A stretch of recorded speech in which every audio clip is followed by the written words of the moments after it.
I stood in a dim corner of the ballroom, observing a couple swaying on the dance floor, their eyes fixed on each other.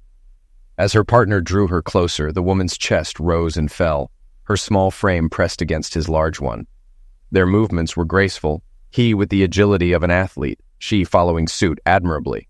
All eyes were on them, sensing a strong emotional connection, perhaps not love, but certainly more than friendship. Her honey blonde hair cascaded gently as she leaned into him, though her proximity was more a result of his firm grip than her own choice. I might have been envious of their bond if the woman weren't my wife of 11 years, now in the embrace of her boss. Instead, I felt a surge of anger and humiliation. It wasn't the first time we'd attended her company's annual awards banquet, and everyone there knew she was married to me.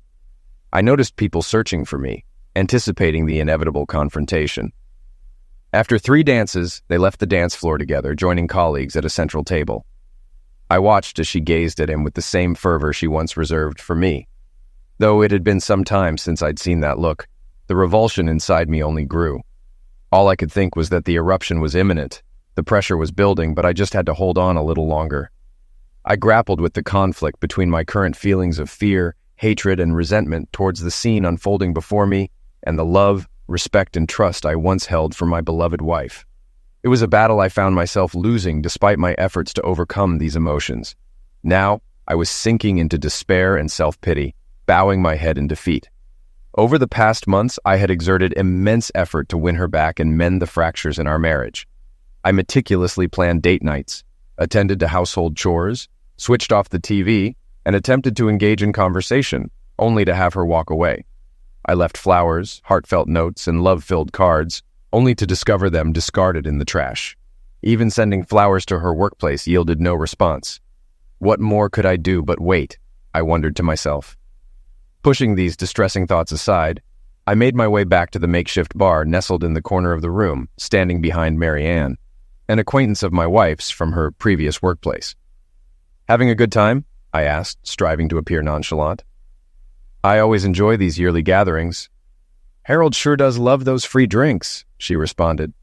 I offered a smile and nodded, lifting my empty glass. "Me too. By the way, I haven't spotted Jason's wife around. Any idea where she might be?" I hoped my anxiety didn't betray me. "She always dresses so elegantly and is delightful to converse with." "Oh, didn't Kels mention that today Jason served her with divorce papers?" "I guess she was neglecting her marital responsibilities," Mary Ann blurted out, her words lacking much filter as she reached a certain level of intoxication. I found her lack of restraint rather fitting. "No, I don't think so, especially since it's Friday night and all. We came straight here after I finished work, and there wasn't any time for gossiping. I didn't just stretch the truth, it was a blatant lie. We even took the afternoon off to prepare for tonight." "She had plenty of opportunity to bring it up, but she chose not to," I replied, refilling my Captain and diet and fetching a glass of white wine for Kelsey before making my way over to where she and Jason were standing. They were so engrossed in each other that they didn't notice my approach. "Kels, I brought you a glass of wine," I said, handing her the drink. She jumped slightly at the sound of my voice. "Oh, you startled me," she exclaimed, taking the glass. "Thank you, dear." The rest of us felt increasingly uneasy the longer we lingered. Most people suddenly found the tablecloth quite captivating or discovered something fascinating across the room, avoiding direct eye contact. Others stared, likely pondering my thoughts and how oblivious I appeared. A younger guy, approximately 25 years old, even flashed a grin when he noticed me eyeing the table. We locked gazes for a moment before his smile faded, and he, too, suddenly found the tablecloth fascinating. Approaching 1 o'clock in the morning, many guests had already departed from the hotel hall, heading home. However, it was evident that Kelsey wasn't quite ready to part ways with her dance partner. "We should probably head home, honey. I still need to drop off the babysitter, and we promised we wouldn't keep her past 2 tonight," I mentioned, realizing I was intruding on her time with Jason. "Sure, okay. I think it's time for us to leave. See you on Monday," she said with a smile. Relief washed over all of us as the awkwardness neared its end. "Jason, it was nice seeing you," I added, extending my hand for a shake, which he returned. He had a firm grip, evidently trying to assert his strength. Standing 3 inches taller than my 6 feet, he was outweighed by about 15 pounds, and I noticed a slight paunch on my stomach. Pressing a bit firmer than usual, I met his gaze, sensing deceit and self-righteousness in his eyes.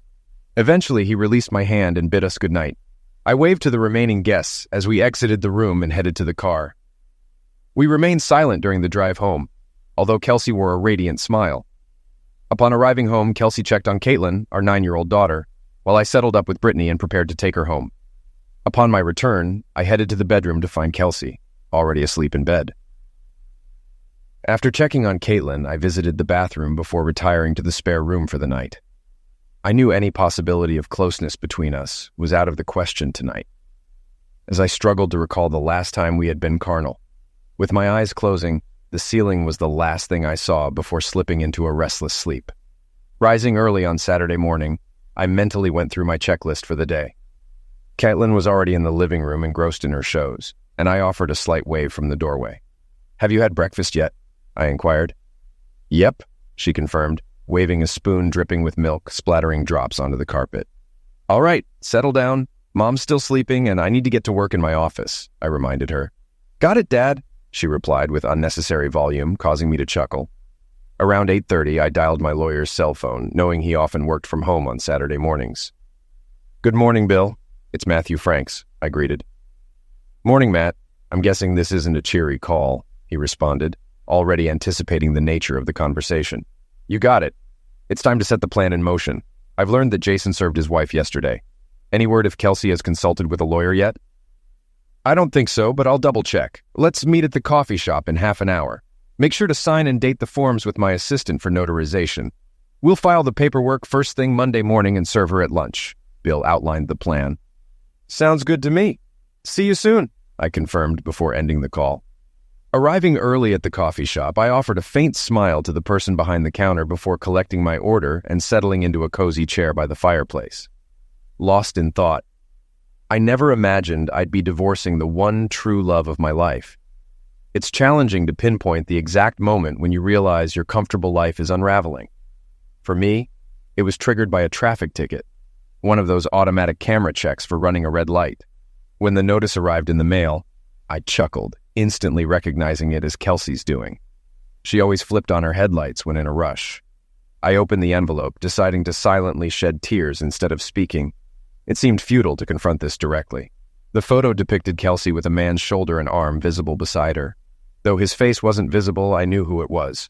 Nothing seemed particularly suspicious. She could have been at lunch or a meeting. I checked the date, March 5th, and something about it bothered me. Recalling our text messages, I remembered plans to stop by Mary's after work to pick up clothes for Kate. At the time, it didn't strike me as unusual.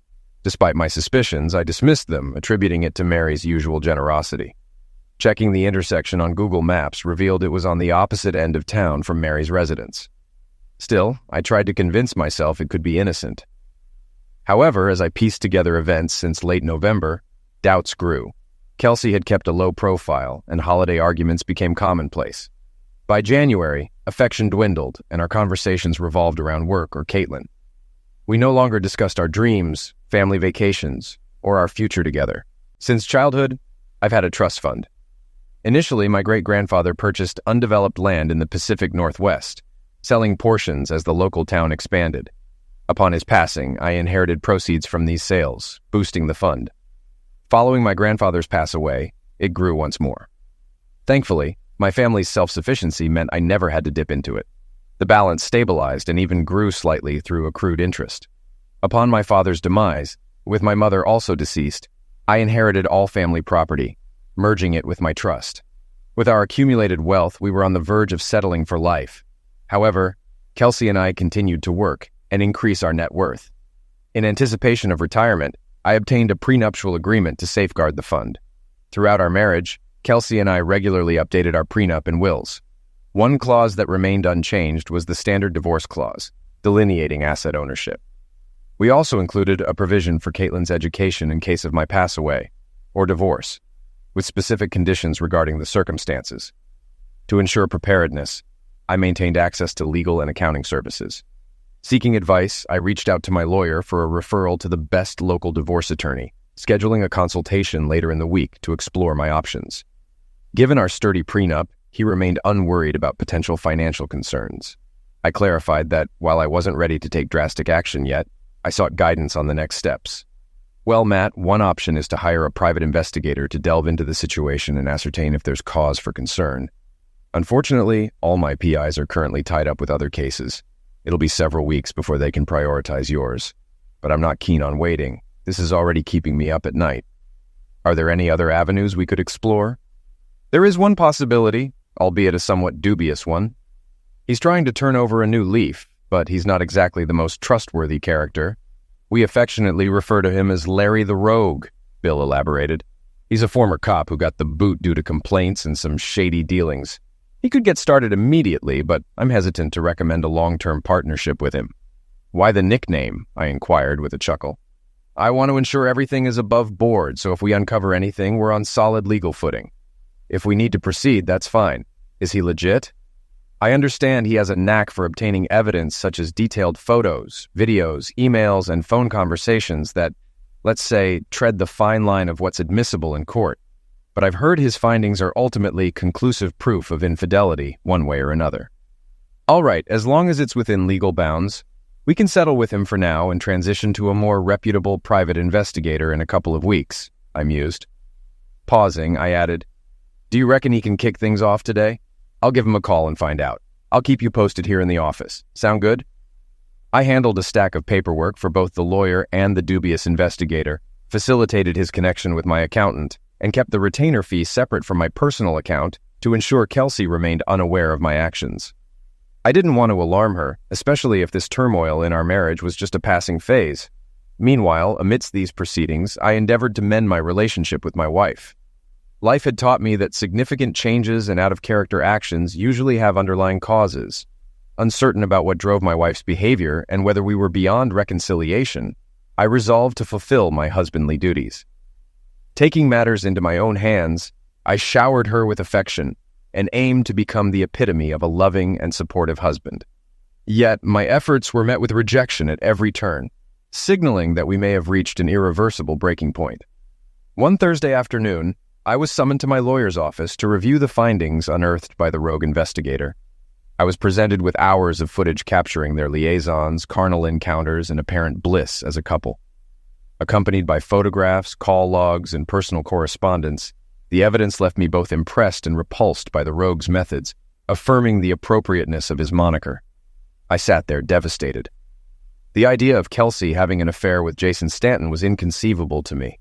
I could see the appeal of Jason, tall, handsome, and well-built, with a promising career trajectory. Taking charge of Kelsey's department as his personal assistant about a year ago, he had ample opportunity to integrate into her life. A former college baseball star sidelined by a shoulder injury in his senior year, Jason's achievements were impressive, but I never imagined Kelsey allowing him to wedge between us. The weight of it all was crushing. I struggled to breathe, my chest constricted, my vision blurred, and I felt lightheaded. Pushing my chair back, I leaned forward, trying to steady my breath. Inhaling and exhaling deeply, I fought to regain clarity of mind. The sense of loss and emptiness was indescribable. I had lost my confidant, my partner, my lover, and the mother of my child. In that moment, I saw no way forward. Then it worsened. He played back the recording from the day before, revealing why he had gathered us all together. Really? Do you love me? Her voice was tinged with excitement. Yes, my dear. You're perfect. I love you and want us to be a family. You mean you, me, and Caitlin? Exactly. What about Matt and Shannon? We'll divorce them, you'll have Caitlin, and we'll be happy together. A stunned silence followed as Kelsey processed the bombshell her lover had dropped. You really love me, Kels? Yes, absolutely. I hadn't really considered leaving Matt. Consider it for a moment. He can't offer you what I can. You'll be the belle of every ball, part of the elite. You'll experience places and luxuries he could only dream of. I detected the disdain in his tone, picturing the disdainful expression on his face. Losing Kate would devastate him. We're his world. I'll be a far better father than he could ever be. In a year, she won't even want to visit him. Why do you despise him so much? What has he done to you? Her voice held a touch of concern. Truthfully, I wondered the same. He's not worthy of you, Kels. He lacks ambition, content to remain stagnant. He's just a cog enriching someone else. Did you know he's a plant manager? His facility employs 400 people, boasting the highest production and revenue per square foot. I felt a twinge of pride that Kelsey was aware, though I would have preferred this discussion in their own dining room rather than a hotel room.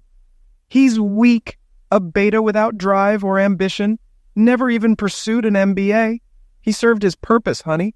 I could easily crush him any day of the week. Jason, don't assume you're superior to Matt. He's not weak. You don't know his backstory. He associated with rough crowds and is skilled with firearms.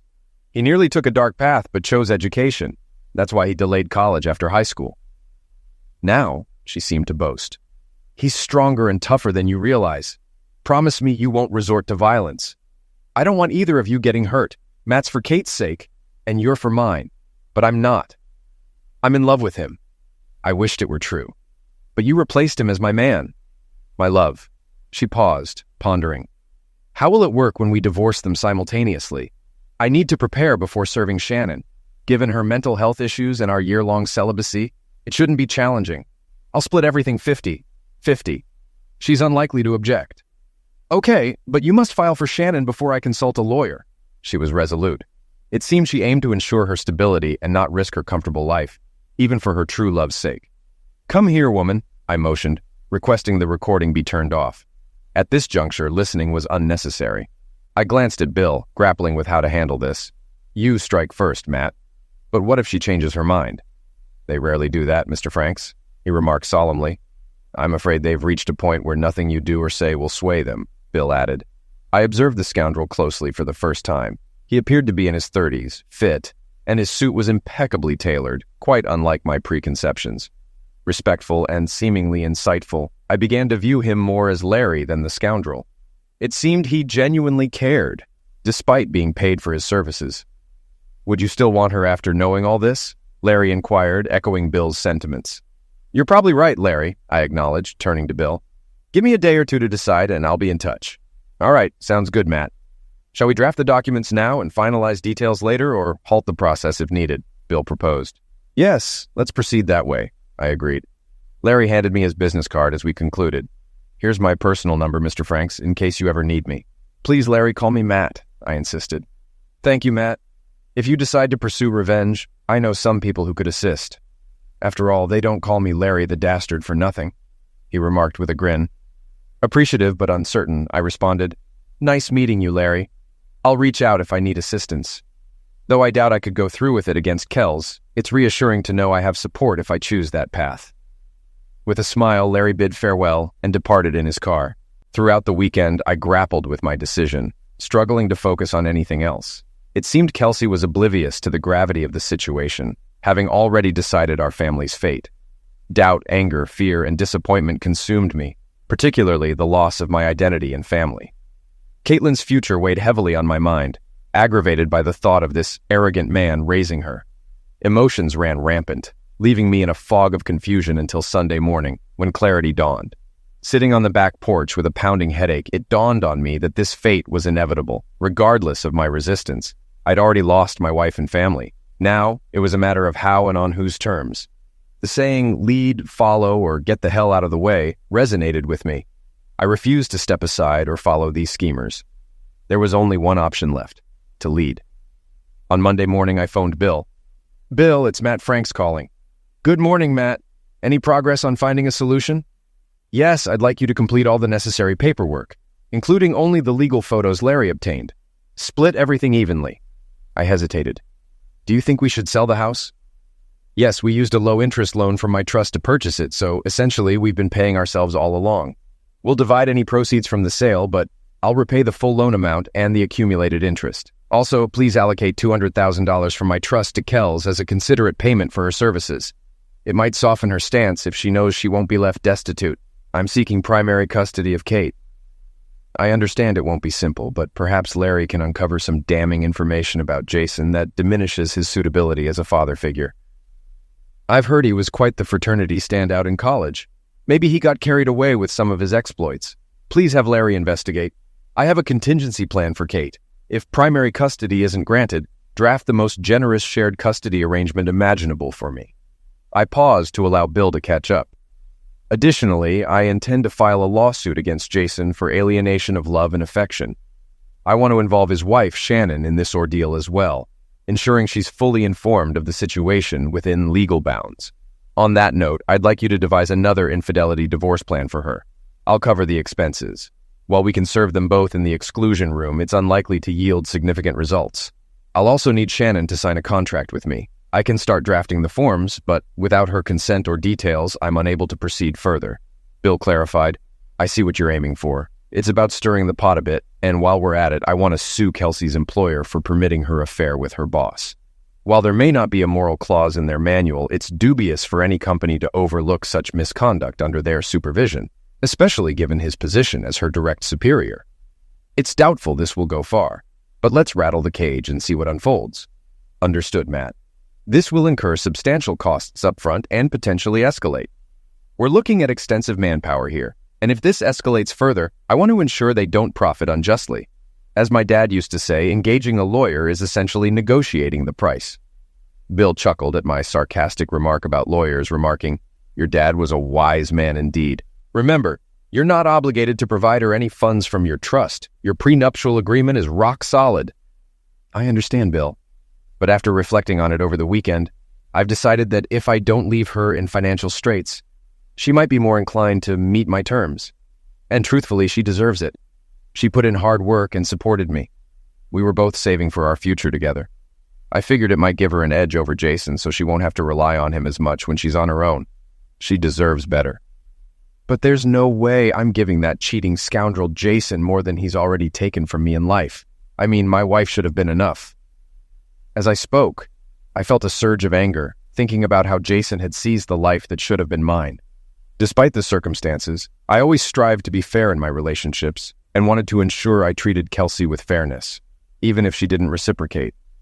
My solace is knowing that Caitlin will understand my actions later on when she sees how our family fell apart. Before I forget, Bill, hold off on any filings for now. I want everything prepared and ready to go, but I prefer to wait for her to make the initial move. This way I'll have more time with Kate in our family home. I know there will come a point when I have to act, but I want to delay until the very last moment when I can't bear it any longer. Got it. We'll keep everything undated and notarized until you're ready. I work from home on Saturday mornings, so feel free to call me then too. We can't file until Monday morning anyway, but I'll have someone ready to serve them as soon as the doors open. Okay, that's the plan. Goodbye for now.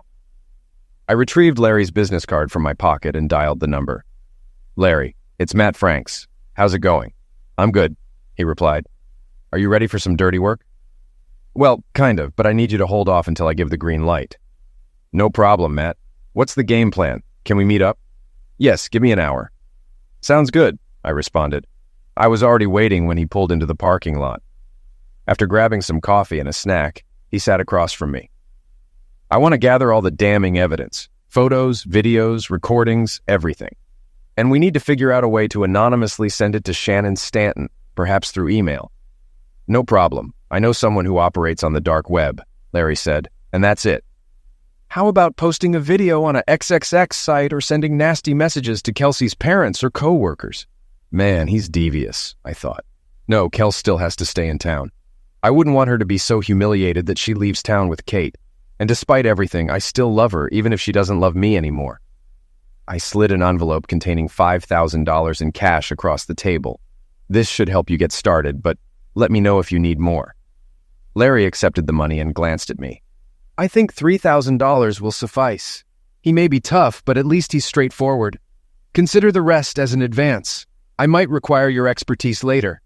Remember, stay on standby until I contact you. I want to catch them off guard, and I have my reasons for allowing them to make the first move. Oh, and we also need to gather information on his wife's health issues. Her medical background could impact our decisions down the line. Can you handle that? Absolutely, Larry replied. And Bill mentioned you were looking into Jason's college years. I'm hoping to uncover something useful if custody becomes a battle. Larry nodded, jotting down a few notes on his pad. After finishing our coffee and exchanging stories about his past experiences as a cop and people we might have known, we shook hands and parted ways. That was 3 months ago.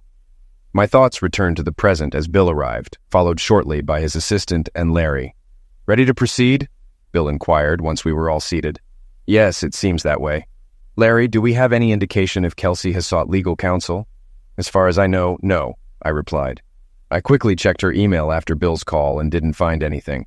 I'll take a closer look today and should know by Monday morning. Larry grinned and gave me a knowing wink. And what about Jason? Any skeletons in his closet? I asked with a glimmer of hope. Well, he was under investigation during his time in the fraternity. Allegations involving date abduction medications and underage girls at parties, Larry revealed. I've received copies of everything and have already handed them over to Bill, I informed the group. Bill glanced up, confirming, I have them in case we need them for the custody hearing. Retrieving the documents we had been diligently working on for the past few months, he indicated where I needed to sign. After signing, Bill's assistant notarized them, and I turned to address the group. Larry, can you find out who Shannon Stanton has hired as her lawyer and inform Bill? Bill, if he's competent, could you share our legal file with him? What if he's not up to par? Bill inquired.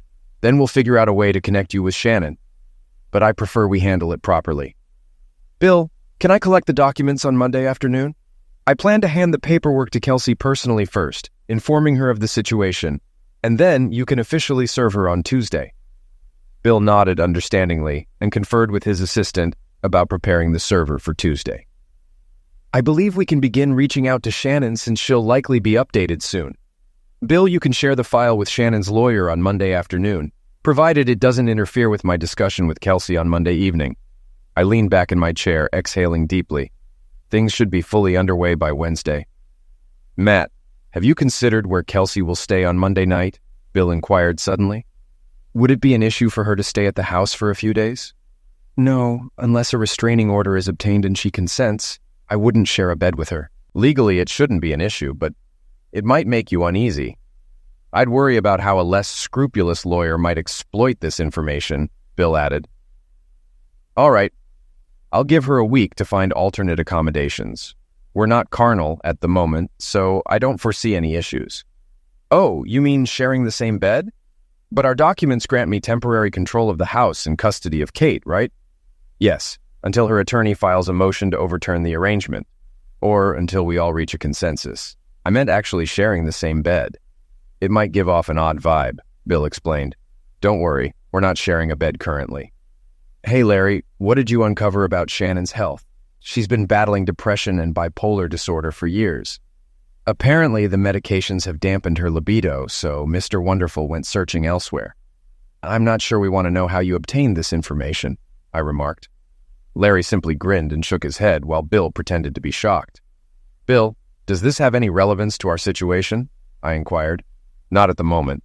It might become significant later when we address guardianship and determine living arrangements, Bill clarified. As Bill jotted down notes on his iPad, we conversed for a few more minutes before gradually concluding our strategy session and resuming our respective tasks for the day. I felt somewhat disheartened for the remainder of the weekend, weighed down by the impending responsibilities awaiting me on Monday. Kelsey remained oblivious to any changes, as expected. On Sunday, I arranged for my aunt to pick up Caitlin from school on Monday and care for her overnight, allowing me to discuss important family matters with Kelsey. They resided on a farm outside the city, and Caitlin enjoyed playing with their dogs and tending to the animals. She'll be taking Caitlin to school on Tuesday, and I've decided we'll break the news to Caitlin on Tuesday evening. I informed Caitlin about these arrangements, and while she was excited, she seemed a bit puzzled about why she had to wait until Tuesday. I simply explained that Mom and Dad needed some personal time to discuss everything. She reluctantly accepted it. I slept in the spare room again, and once more Kelsey didn't mention it. She visibly sighed with relief when she saw me heading there before bed. As I lay there Sunday night, running through my checklist and reviewing my plan, I eventually drifted off to sleep. On Monday morning, I contacted my VP of operations and requested a week off. I also reached out to my assistant and senior production manager to provide them with any necessary details while I was away. Around 1 o'clock in the afternoon, I entered Bill's office and unexpectedly found Larry there. I noticed a stack of papers on the desk, and the bustling activity in the office indicated that everyone was occupied. Matt, we filed the paperwork at the courthouse this morning, and here are Kelsey's documents as you requested. We've arranged for the official filing at your home around 9 a.m. on Tuesday. Is that suitable? Bill inquired, handing me the envelopes. Yes, that should work. I'll try to persuade her to take the rest of the week off. I'll let you know if that changes, I responded. Great, that's settled. Bill paused momentarily to gather his thoughts before continuing. Larry found Shannon's lawyer, and he's quite competent. So I forwarded him our files, and he seemed quite eager. He might counter-sue for infidelity and aim for a larger share of their assets than just a 50-50 split. He assured me he won't take any action until tomorrow morning. So, everything seems fine. "Okay, gentlemen, are we forgetting anything?" I inquired. "Just a little update. It appears Kelsey has an appointment with her lawyer next week, based on her calls and emails. And Matt, please don't hesitate to reach out if you need further assistance, all right?" Larry asked cautiously, earning another sharp glance from Bill regarding the ongoing situation. "Great, sounds good," I responded, hoping I wouldn't have to delve any deeper into this mess. I guess it's all in Kelsey and Jason's hands now. Leaving Bill's office, I sent a text to Kelsey. "Kels, will you be home by 5:30 tonight?" "Why? What's going on?" she replied. "Nothing serious. I was a bit preoccupied over the weekend and wanted to catch up tonight. I arranged for Aunt Alex to pick up Kate and keep her overnight. I thought I'd bring dinner home. Any requests?" "How thoughtful. Ready? I'll have dinner ready at 5:30. I felt guilty for setting her up like this, but it had become a common occurrence for me lately.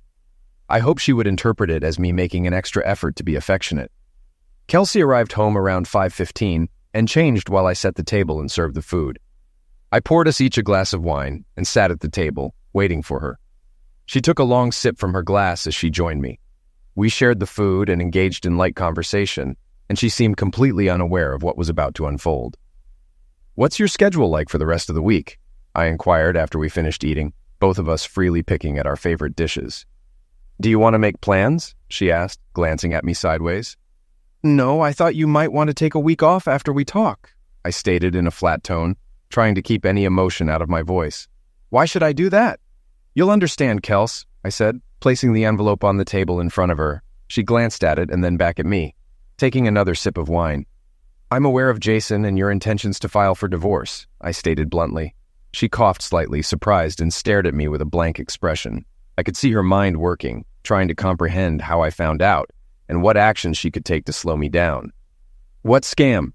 she finally grasped, referring to the meeting with the lawyer next week and Jason's filing against Shannon. "I know you're in love with him and plan to take Kate and leave me." I opened the bag and slid some photos toward her. Her eyes widened as she set her glass down and picked up the photos, scanning through them. I noticed her eyes glistening and heard her start to hiccup slightly, a sign of her emotional distress. "I'm so sorry, Matthew. I never wanted any of this to happen. I don't know what else to say," she murmured, her gaze fixed on the table. "I understand, Kels. I've been aware of your intentions for months now. I've had time to come to terms with it to some extent. It's incredibly disappointing and painful for me," I responded solemnly. I took a moment to compose myself, attempting to control my rising anger. "The only thing I need to know is if there's something I did or didn't do that pushed you toward Jason," I pressed. "Oh God, no," she exclaimed, meeting my gaze briefly before looking away. "I think it just happened out of guilt and shame. You didn't do anything. You were a wonderful husband and father. I just fell for him," she confessed, her voice breaking. I felt a mix of disappointment and relief. It seemed there was nothing I could do. If she had simply fallen out of love with me and chosen Jason, he had evidently taken enough time to win her over and push me out, leaving me powerless to stop it.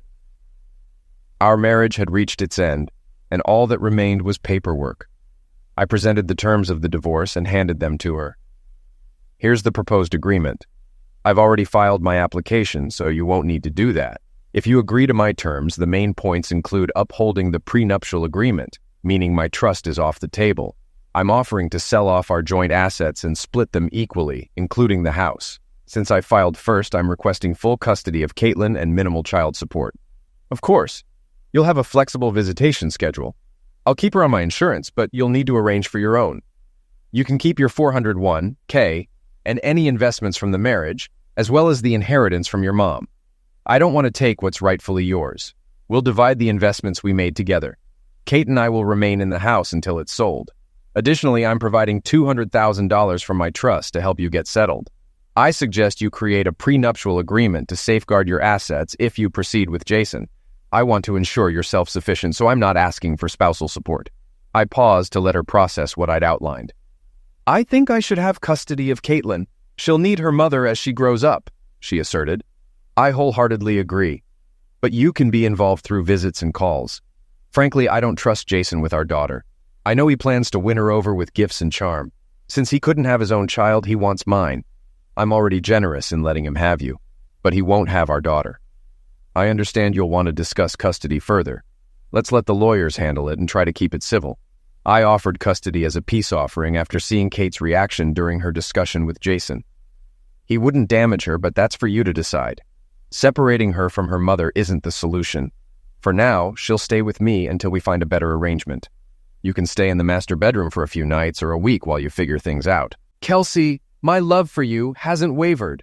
I envisioned us conquering the world together, but your actions are tearing me apart, and I'm at a loss. My world feels like it's crumbling, and I'm striving to handle this with fairness and kindness. I genuinely don't want to inflict the pain on you that I'm feeling.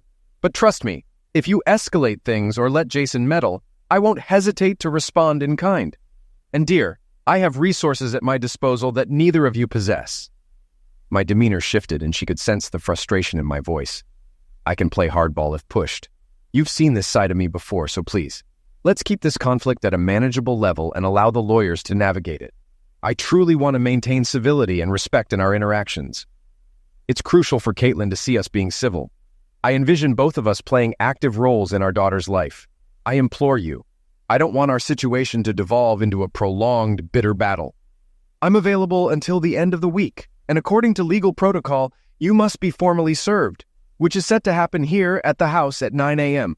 I didn't want to put you in an awkward spot at work, so you may want to consider taking a few days off as well. I know it'll be tough for both of us to share the same space, but I thought perhaps we could sit down with Caitlin tomorrow night or keep her home on Wednesday to explain the situation. What are your thoughts? Kelsey had lost her appetite and appeared visibly unwell, perhaps realizing the gravity of her actions. She had no one to blame but herself. I was content and oblivious until she disrupted it all. She glanced at me, looking bewildered, and conceded, "Matt, you clearly had a plan and outmaneuvered us. I'm not sure how, but you did. I'll notify work first thing and be home until Wednesday at least." "Do you think Aunt Alex can keep Caitlin tomorrow night too? Maybe we'll keep her home from school tomorrow and bring her back Wednesday morning so we can talk." My investigator, Larry, uncovered everything after I sensed something was amiss. "I'll call Aunt Alex right away. It seems like a good idea." Kelsey gave a subtle nod when I mentioned Larry, while she gathered some papers. I bid her goodnight and assumed she needed time alone to process. I watched as she retreated to the master bedroom, locking the door, which didn't bother me, as I had already moved most of my belongings to the spare room.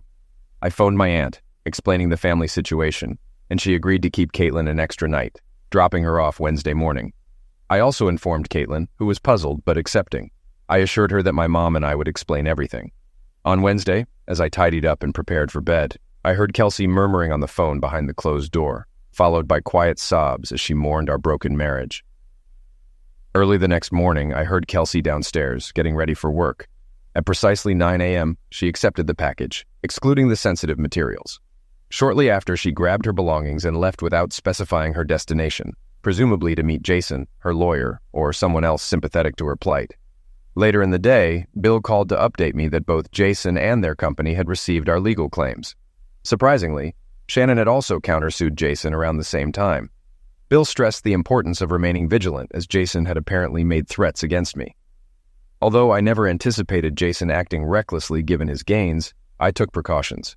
I retrieved my .45 ACP from the weapon safe, ensured it was loaded, cocked, and locked, then placed it on the chair while I watched TV. A few hours later, while standing at the sink, I spotted a black BMW pulling into my driveway, with an enraged Jason jumping out and retrieving a baseball bat from the back. Sensing danger, I hurried back to my chair where my cell phone was and dialed emergency. Feeling safer with the door locked, I reported to the operator that my wife's boyfriend was in the driveway with a baseball bat. As I heard a second car pull up outside, accompanied by screams and voices indicating Kelsey's presence, a high-pitched screech pierced the air. I jumped as my front door shattered from the impact, and Jason burst inside, screaming threats at the top of his lungs. With my hand on the pistol grip, I remained calm. Jason swung the bat wildly as Kelsey screamed outside, pleading with him to stop. "I took your wife, and now I will eliminate you and take your daughter too," he yelled furiously. I allowed him to advance another 5 feet before drawing my weapon. His narrowed eyes indicated poor judgment. Although his bat was raised above his head, it seemed unlikely to be effective. At a distance of 25 feet, the weapon shot from the chamber was deafening. I was trained to aim for my targets 3 times, relying on instinct. The second shot followed a split second after the first. Jason slowed down, perhaps due to momentum, and stumbled by the time the third round was fired. Though I noticed movement at the door, I remained focused on my task. The bullet pierced the splintered front door, narrowly missing Kelsey's head. She escaped without injury. Jason fell to his knees before collapsing on his stomach. The area echoed with screams, and the weapon shots seemed louder than expected. Sirens wailed as responding officers approached. Unsure of the situation's severity, they placed Kelsey on her stomach and handcuffed her by the open door, her cries continuing. Shocked by the unfolding events, I finally noticed the weapon aimed at me and the officer commanding, "Stop! Drop the weapon!" Coming to my senses, I complied and followed his orders. The following 2 weeks were a whirlwind of chaos and stress. Jason was declared dead at the scene. Later, I found out through police reports and eyewitnesses that he received both my lawsuit and updated divorce papers from his wife simultaneously. It didn't take him long to figure out that the incriminating photos came from me. Kelsey stood beside him as he opened the envelope from his wife and confirmed that she, too, had a set of those photographs. Shortly after, they were summoned to the vice president's office, where they confessed to their affair, unaware of the consequences. Realizing that my lawsuit against the company would likely fail, the management decided to terminate the managing director for engaging in an inappropriate relationship with a subordinate, which they promptly did. In Jason's eyes, I became the embodiment of evil, and he believed I deserved punishment for thwarting his plans.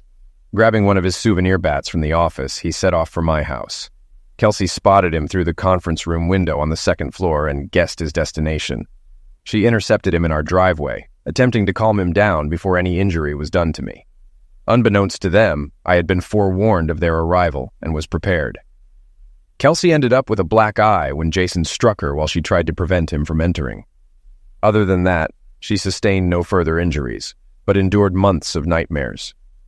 Amidst police interrogations, legal proceedings, and courtroom appearances, I spoke with her briefly, but we never delved into a deep discussion about the events that transpired in our home. Kelsey was a mere shadow of her former self, having lost her husband, lover, and daughter in less than 24 hours. She never fully recovered. Kelsey remained in touch throughout the divorce proceedings and perhaps for about a month after its conclusion. Surprisingly, she never enlisted a lawyer or contested the divorce, allowing me to easily secure custody of Caitlin. However, to my surprise, she never fulfilled her part of the financial settlement. Bill held onto it for her, but eventually returned it to me a year later. She never returned to our home and instead stayed with family until she vanished. Despite a few supervised visits with Caitlin, they were often awkward or unproductive. Regardless, I ensured Caitlin was available for every scheduled visit, whether Kelsey confirmed attendance or not. She showed up roughly every 4th visit. I learned that Kelsey had developed a dependency on painkillers and other prescribed medications to manage her mental well-being. By the time she disappeared, she was unemployed, isolated, and destitute. Neither Caitlin nor I, nor anyone she knew, had any means of contacting her, and she ceased all communication with us. We were left without a wife and mother. Eventually, we sold the house and purchased another in Caitlin's school district, striving to rebuild our lives. Both Caitlin and I sought counseling to cope with the trauma. While I attended for 6 months, I eventually had to suppress the pain and move forward. I had a daughter to care for and a life to lead. Caitlin underwent counseling for several years, intermittently, largely due to her response to the divorce and Kelsey's disappearance. She grappled with numerous psychological challenges. It took me 3 years to gather my bearings enough to consider dating again. A few months later, I encountered a remarkable woman named Jo, who was compassionate and understanding regarding Caitlin's and my circumstances. Our courtship progressed much slower and longer than either of us desired, but eventually evolved into a physical relationship, leading to marriage roughly 16 months later. Jo and I nurtured Caitlin as our own daughter, but opted not to expand our family further. Over time, our lives stabilized and flourished. Our only hurdles centered around significant milestones in Caitlin's life, such as her high school and college graduations. I enlisted Larry's help multiple times in attempts to locate Kelsey, yet every lead proved fruitless. The prevailing belief was that she likely met an unfortunate demise in solitude and despair. It was a harrowing ordeal, but we persevered as best we could and moved forward. I was grateful for the opportunity to devise a strategy and enlist the right assistance to implement it effectively.